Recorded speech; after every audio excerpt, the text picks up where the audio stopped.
Conversing is produced and distributed in partnership with Comet Magazine and Fuller Seminary. I'm Mark Labberton. Welcome to Conversing.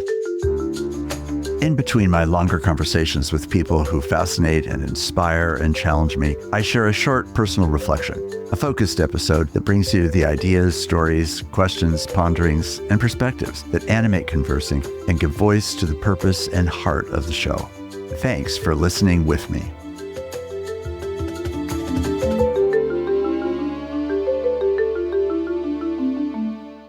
Merry Christmas to you on this last day of Advent, just before we tip into Christmas itself.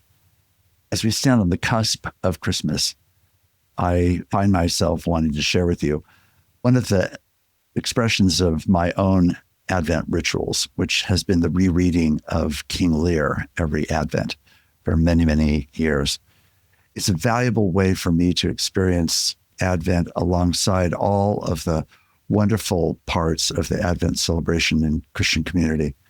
This is a more private ritual and practice that has encouraged me and challenged me every year. It's an article that I've entitled, Why I Read King Lear Each Advent.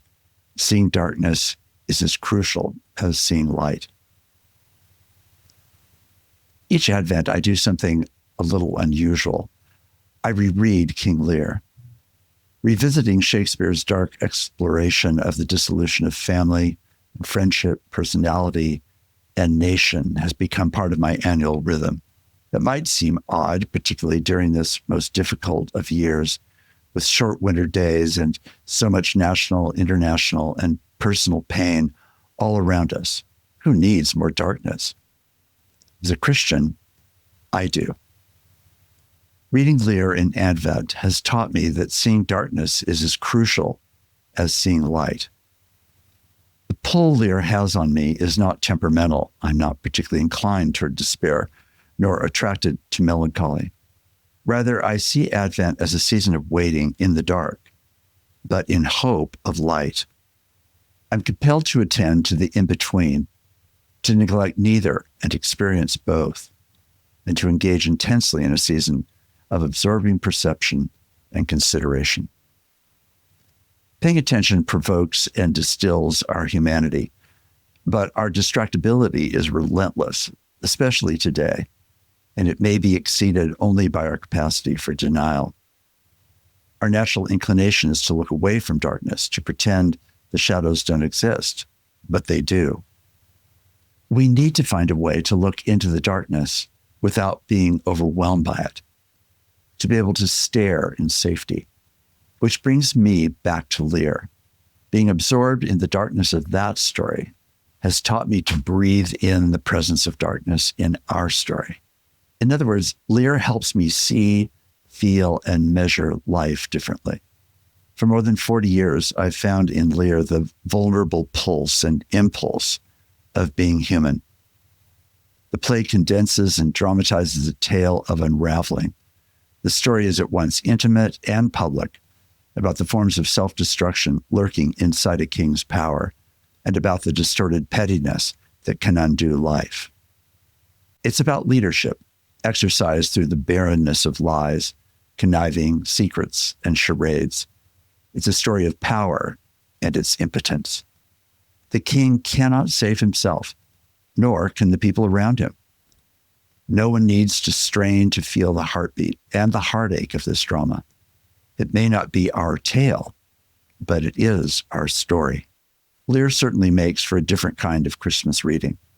As the play unfolds, I can be choked by its jarring tragedy, the needless anguish of the tumbling, destructive descent toward death. At the same time, I can see and feel it with some measure of dispassion because I know that this is precisely not my king, not my family, not my nation. And yet, it is. My soul trembles as King Lear names and exposes human greediness for love, combustibly combined with the treacherousness of our own self-interest. It all hits rather too closely to home, speaking not just to Shakespeare's time, but to ours, speaking not just to Lear's struggles, but to our own. But why read Lear for this? Why not just walk out in the street or read the newspaper or scan the internet for plenty of darkness? Our human story can be viewed through many different lenses and angles. The distinct punch of Lear for me is the shocking immediacy of a play written more than 400 years ago, which intensifies rather than dilutes the force of its impact. Since it was finished in 1606, this play has never not been relevant. Contemporary stories can be urgent and often compelling, but the seasoned crisis of Lear pierces more primitively, at a deeper and more elementary level. That is one reason that the play rings as it does. Since the COVID pandemic, we've experienced more isolation than we might ever have imagined. In so many forms, this has struck all of us.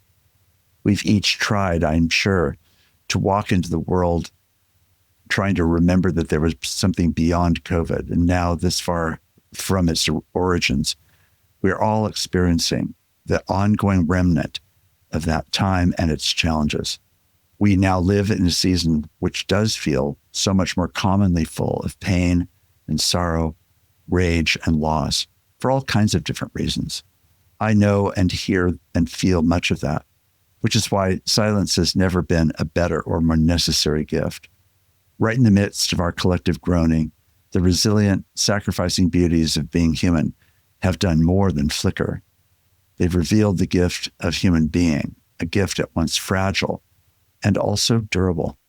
King Lear's lens on being human has been grounded in such a way as to make it possible to see our troubles acutely, undistracted by hope.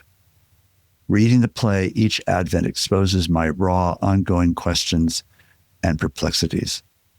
It also prepares me for the quiet shock of a vulnerable baby as God's answer to human horror. Freshly wrapped in the depths of our personal and collective Lears, Christians for 2 millennia have greeted God's breathtaking, swaddled self. Each story is as unremitting as the other. Sentimentality is swiftly squelched by both. When these two are held in their audacious collision, I know Advent is done. The waiting and the darkness begin to give way to hope. And then Christmas is here.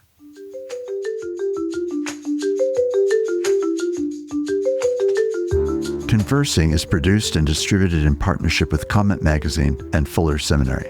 Peter Labberton is our engineer and editor. Evan Rosa is our producer. For more information about Comment Magazine, visit comment.org, where you can subscribe, read the current magazine issue, and browse their archive.